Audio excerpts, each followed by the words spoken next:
warahmatullahi wabarakatuh. Alhamdulillah wassalatu wassalamu ala rasulillah wa ba'd. Ayyuhal ikhwa wal akhwat, a'azzani wa a'azzakumullah. Saudara-saudara yang semoga dimuliakan oleh Allah. Ya, kita bertemu kembali di malam Kamis untuk mengkaji hadis-hadis Nabi sallallahu alaihi wasallam yang ada dalam kitab Bahjatu Qulubil Abrar wa Qurratu Uyunil Akhyar fi Syarhi Jawamil Akhbar karya Syekh Abdurrahman bin Nasir As-Sa'di rahimahullahu ta'ala. Ya, pada pertemuan sebelumnya kita masih di hadis 10, yaitu hadis dari Abu Hurairah. Rasulullah sallallahu alaihi wasallam bersabda, "Man da'a ila huda kana lahu minal ajri mithlu ujuri man ittaba'a la yunqisu dzalika min ujurihim syai'a." Siapa yang mengajak pada petunjuk, maka dia mendapatkan pahala seperti pahala orang yang mengikutinya tanpa mengurangi pahala mereka sedikit pun. Wa man da'a ila dhalalah kana 'alaihi minal itsm mithlu athami man tabi'ah la yunqisu dzalika min athamihim syai'a. Siapa yang mengajak pada kesesatan, maka ia akan mendapatkan dosa seperti dosa orang yang mengikutinya tanpa mengurangi dosa mereka sedikit pun. Ya, kita sudah memulai pembacaan syarah hadis ini. Terakhir kita sampai perkataan Syekh As-Sa'di di sini, wa kullu man ihtada fi ilmihi aw amali faqtada bihi ghairuhu fa huwa da'in ilal huda. Setiap orang yang mendapatkan petunjuk dalam ilmunya atau amalnya lalu diikuti selainnya, maka dia adalah orang yang mengajak pada petunjuk.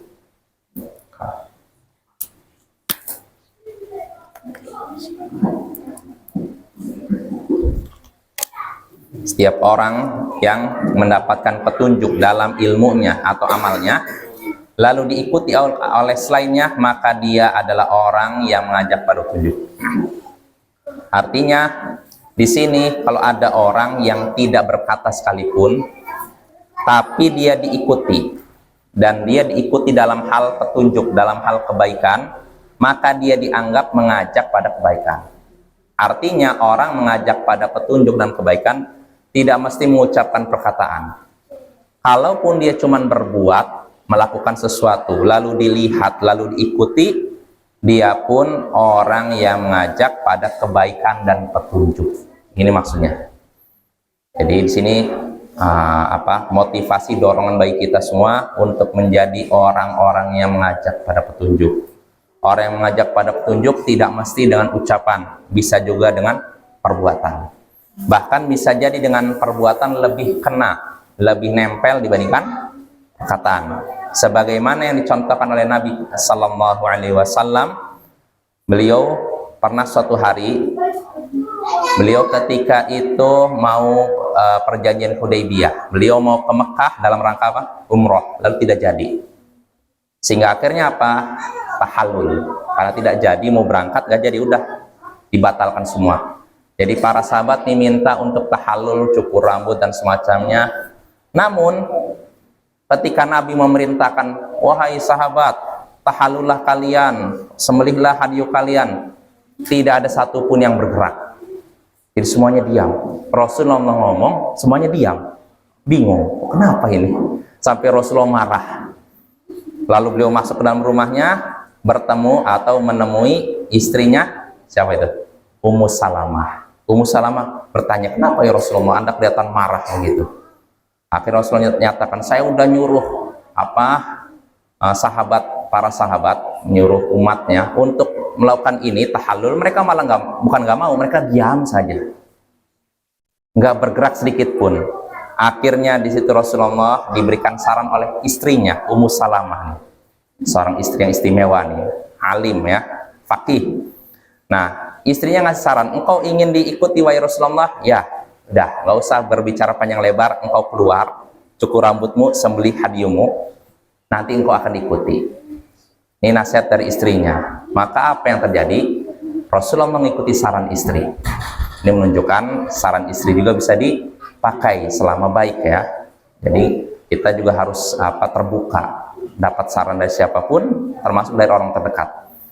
Nah, Rasulullah menerima saran dari istri beliau, yaitu Ummu Salamah. Beliau keluar, lalu tahallul, lalu nyembelih hadiyu.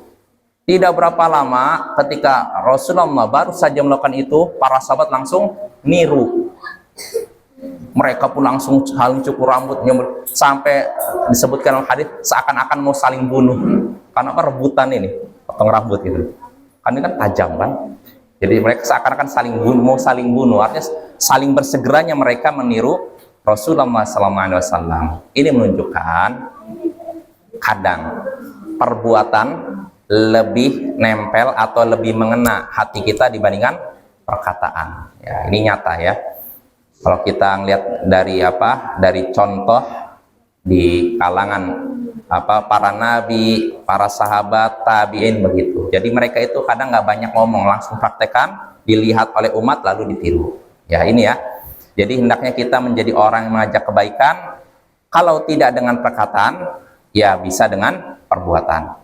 Bahkan kata Syekh Abdurrahman bin Sa'di di sini rahimahullah, wa kullu man taqaddama ghairahu bi amalin khairiyyin aw masyru'in 'amin naf'i fahuwa dakhilun fi hadzal nas.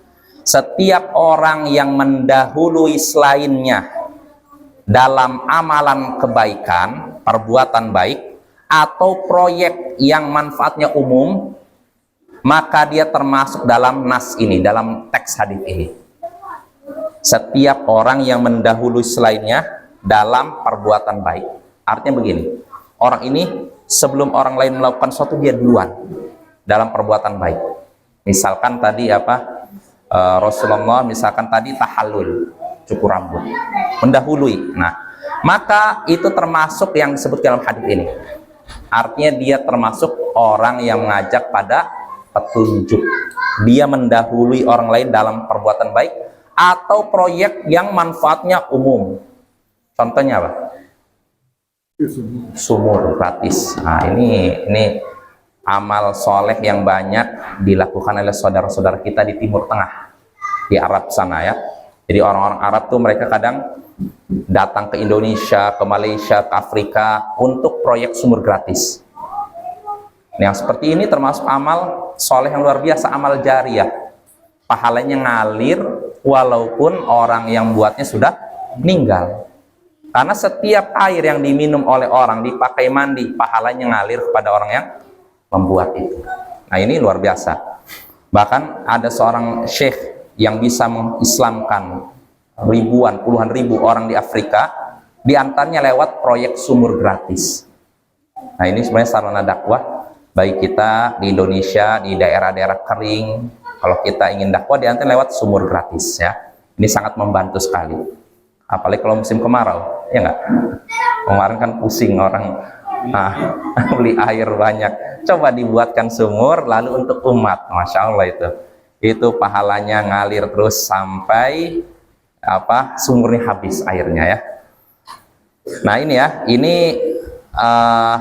yang dimaksud orang yang ngajak pada petunjuk, pada kebaikan tadi, orang yang mendahului selain dirinya dalam proyek yang manfaatnya banyak, bisa dirasakan oleh umat. Ya contoh yang bikin sumur gratis, bikin sekolah, bangun masjid, apalagi rumah anak yatim, WC umum. Ini kan dianggap remeh. WC apa? Walaupun WC anggap kotor, tapi itu bermanfaat. Kalau di sini mungkin nggak terasa ya, tapi kalau di perkotaan itu sangat terasa, ya nggak? Ya saya yakin orang kadang misalkan di perjalanan mau singgah, kadang di beberapa tempat dipungut biaya, nggak? Ya kan, kayak gitu kan? Nah, maka kalau ada yang bisa bikin ya seperti itu WC gratis, tapi kebersihannya terjaga, wah ada petugasnya, itu luar biasa itu amal soleh yang mengalir pahalanya kepada orang yang membuatnya walaupun dia sudah dalam kubur ya. Ya harusnya kita gitu ya, punya ide-ide baik ya.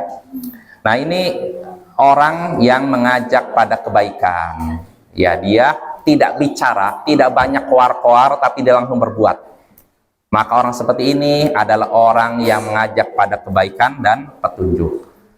Nah, lalu kata Syekh Abdurrahman bin Nasir As-Sa'di, wa aqsu dzalika kulluhu ad-da'i ila dhalalah.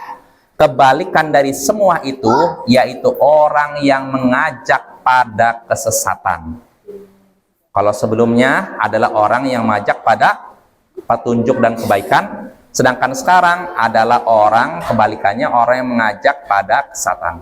Artinya begini, kalau ada orang yang ngajak orang lain pada kesesatan dengan perkataannya, lalu orang ini ngikuti, berarti orang ini adalah orang yang ngajak pada kesesatan. Apakah berbicara saya? Tidak. Kalau dia melakukan perbuatan salah lalu diikuti oleh orang lain, maka ini juga orang yang mengajak pada kesesatan. Artinya apa? Dosanya besar, ngalir terus. Makin banyak orang yang dia sesatkan, mengalir terus.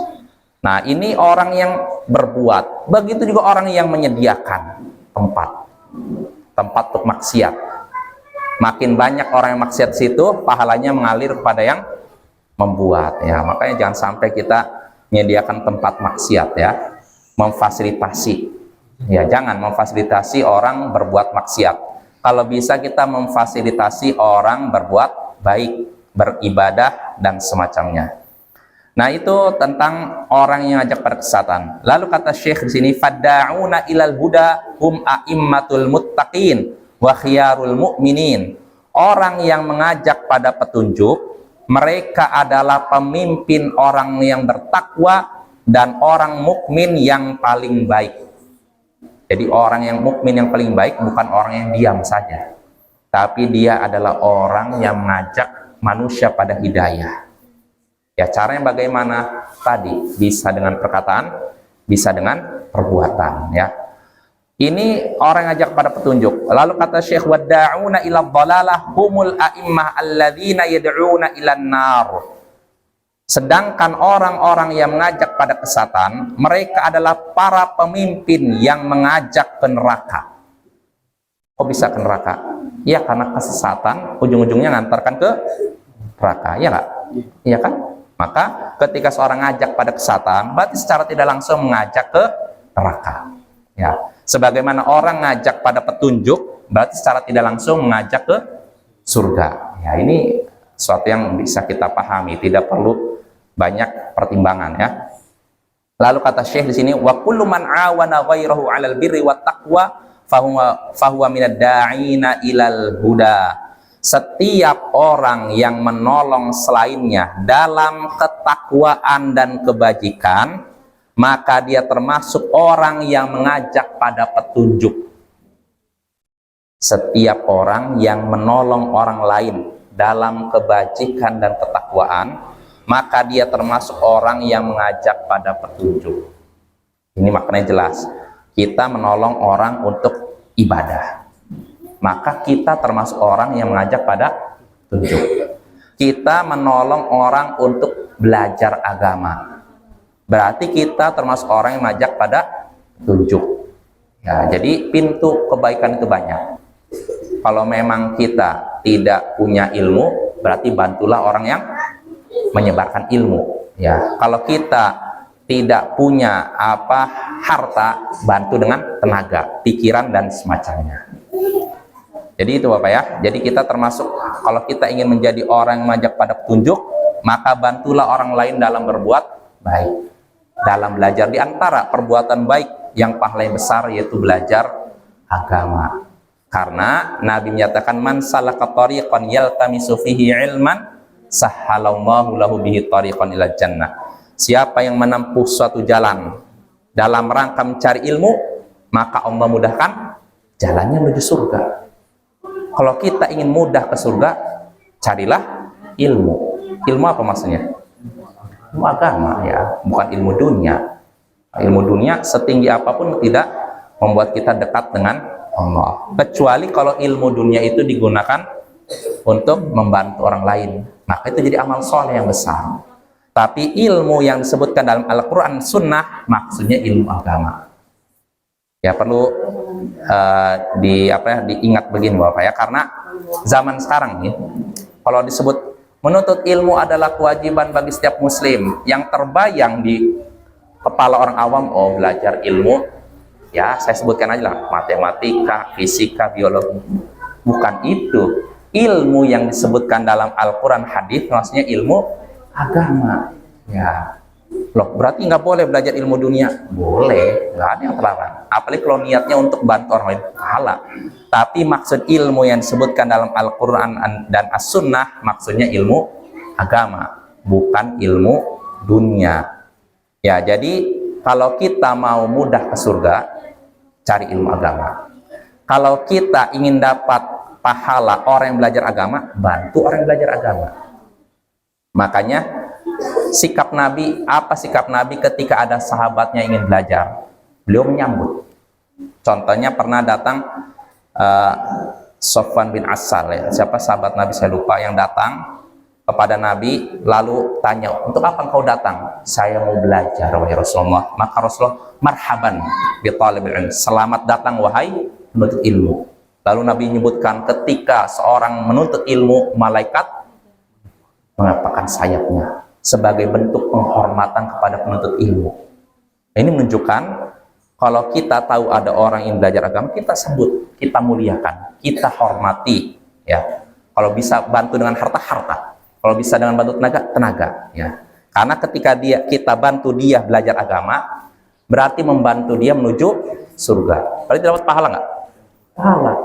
Ya, jadi bantu para penuntut ilmu, ya, karena mereka sedang melakukan amalan mulia. Itu Nabi. Begitu juga sahabat Nabi. Contohnya Umar bin Al-Khattab. Suatu hari, ini disebutkan dalam kitab Bada'i was Sana'i, datang orang dari Syam ke Madinah. Syam ke Madinah, ini perjalanan kurang lebih 1 bulan. 1 bulan naik entah. Kalau jalan kaki bro, lebih lama lagi. Jadi orang ini datang dari Syam ke Madinah menemui Umar bin Al-Khattab. Ketika itu Nabi sudah meninggal. Yang jadi khalifah Umar bin Al-Khattab. Maka Umar bin Al-Khattab bertanya, ma'akdamaka, apa yang menyebabkan engkau datang ke sini? Jauh-jauh dari Syam ke sini. Apa yang menyebabkan engkau datang ke sini? Apa jawaban orang ini? Qadimtu li ata'allamat tasyahhud. Saya datang ke sini untuk belajar tasyahud. Tasyahud apa? Ya, doa yang sebelum salam itu, at-tahiyatul mubarakatus salawat itu misalkan. Saya datang sini wahai Amirul Mukminin untuk belajar tasyahud. Dari Syam ke Madinah, bayangkan. Perjalanan sebulan. Nah, setelah Umar bin Khattab dengar ucapan orang tersebut, Umar bin Khattab pun nangis sampai membasahi jenggotnya. Lalu Umar bin Khattab berkata, aku berharap kepada Allah supaya mengampunimu dan memasukkanmu ke surga.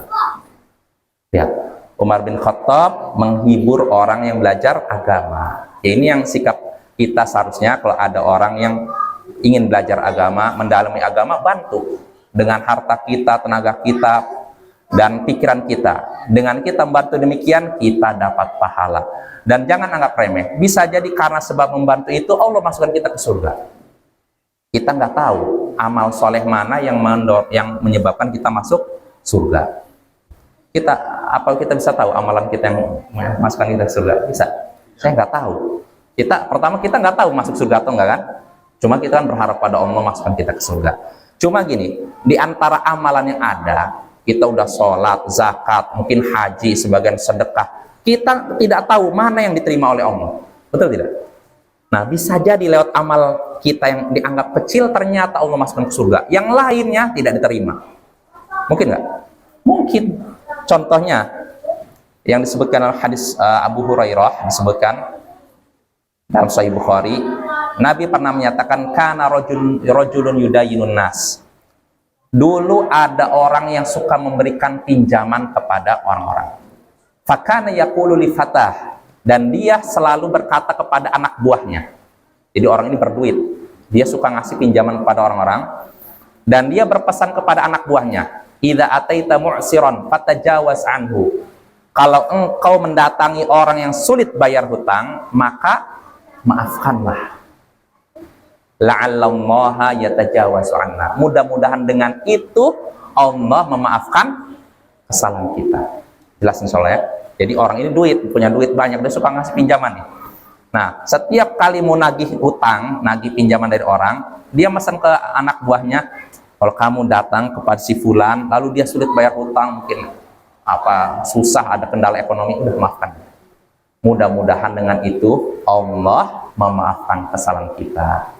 Nah, ini amal baik tidak? Baik kan? Nah, akhirnya apa kata Nabi? Falaqiyallaha fatajawaza anhu. Akhirnya orang ini bertemu dengan Allah, lalu Allah pun memaafkan kesalahannya, mengampuni dosanya. Kalau orang sudah diampuni dosanya, di mana tempatnya? Surga. Dalam riwayat lain disebutkan orang ini tidak punya amal soleh apa-apa kecuali itu.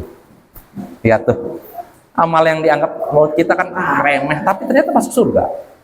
Nah, maka kita jangan anggap remeh amal baik sedikit pun. Ketika kita memberikan melakukan kebaikan, optimis, mudah-mudahan amal ini menyebabkan saya masuk surga. Contohnya tadi, membantu penuntut ilmu, membantu orang yang belajar agama. Mungkin orang anggapnya biasa, tapi dengan sebab itu kita nggak tahu, bisa jadi itulah yang menyebabkan kita masuk surga. Ya, maka semangat ya dalam berbuat baik, semangatlah menjadi orang-orang yang mengajak pada petunjuk. Ya.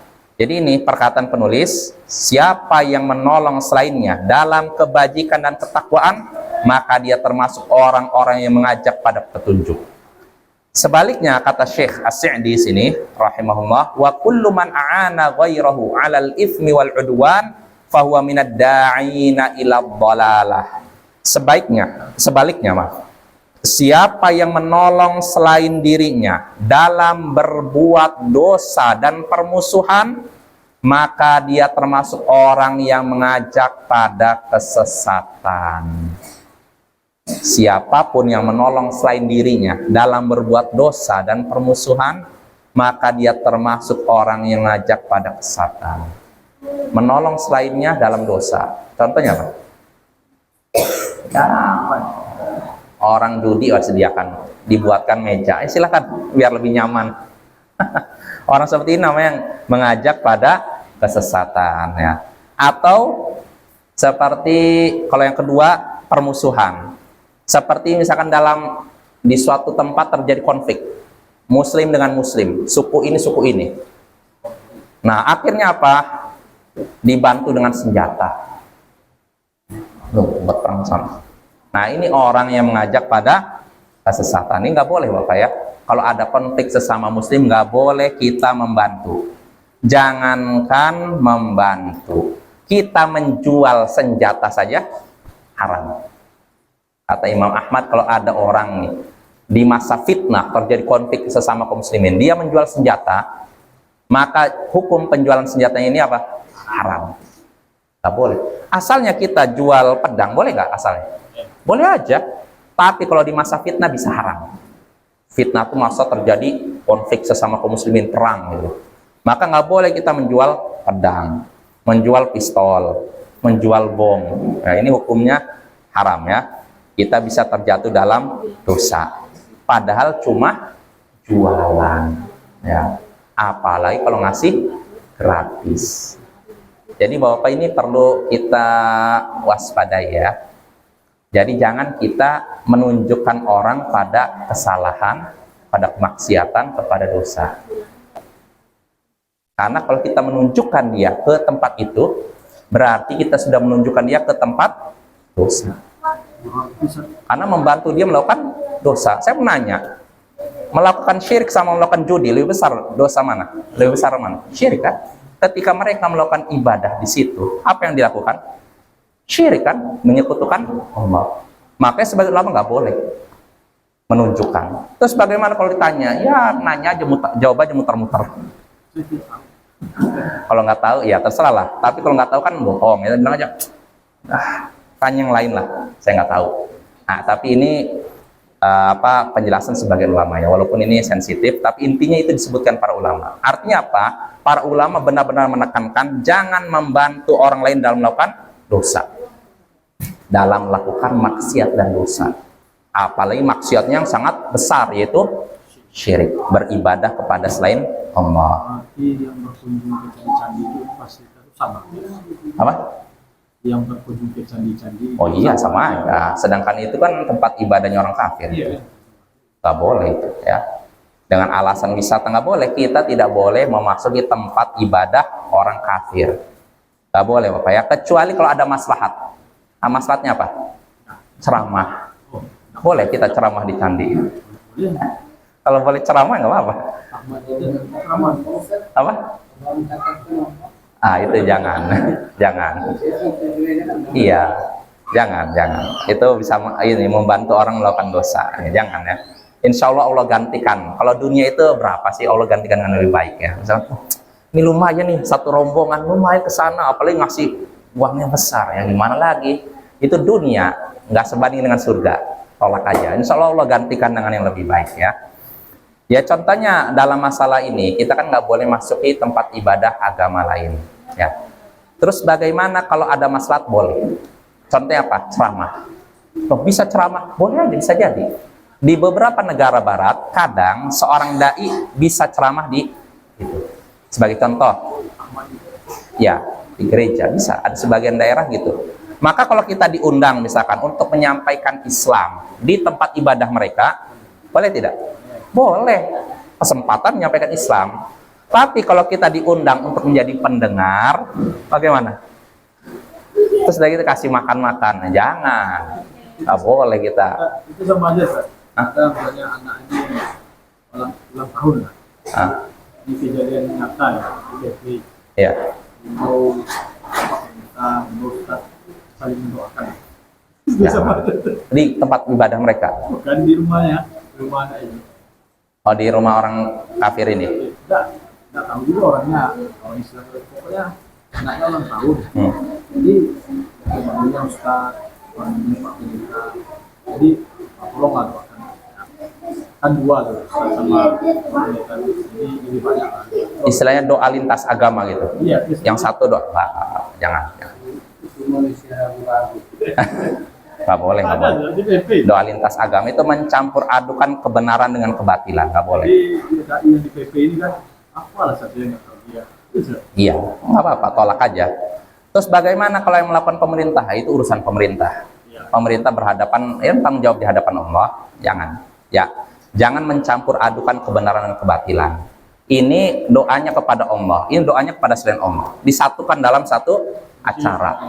Jangan. Ya. Kita nggak boleh mencampur adukan gitu. Kecuali kalau momennya terpisah, terserah. Mereka di sana, misalnya lapangan sebelah sana, yang muslim sebelah sini nggak masalah. Tapi kalau dalam satu tempat, yang satu, ya Allah berilah saya ini, yang satu, ya ini. Kita mengaminkan gitu. Bahaya sekali. Mencampur adukan kebenaran dengan kebatilan. Ya, kita harus membedakan diri. Membedakan diri antara muslim dan kafir. Jangan bercampur baur dalam masalah seperti itu. Kalau dalam masalah dunia nggak apa-apa. Kita goro misalkan muslim kafir, boleh nggak? Boleh. Tapi kalau udah yang berhubungan dengan ibadah mereka ritual, jangan ya. Kalau nanti dibilang ekstrim ya, terserah bilang ekstrim, bilang fundamentalis atau apalagi teroris, terserah lah. Yang penting kita tidak mengganggu orang lain ya. Ya mungkin itu saja. Insya Allah pada pertemuan berikutnya kita lanjut hadis ke-11, yaitu hadis dari Muawiyah bin Abi Sufyan. Nabi SAW bersabda, "Man yuridillahu bihi khairan yufaqihu fiddin." Siapa yang Allah kehendaki kebaikan pada dirinya, maka Allah akan jadikan dia paham akan agama. Nah, insya Allah hadis ini akan kita bahas pada pertemuan berikutnya. Wassallallahu ala nabiyyina Muhammadin wa ala alihi wa sahbihi ajma'in wa akhiru da'wana alhamdulillahi rabbil alamin. Assalamualaikum warahmatullahi wabarakatuh.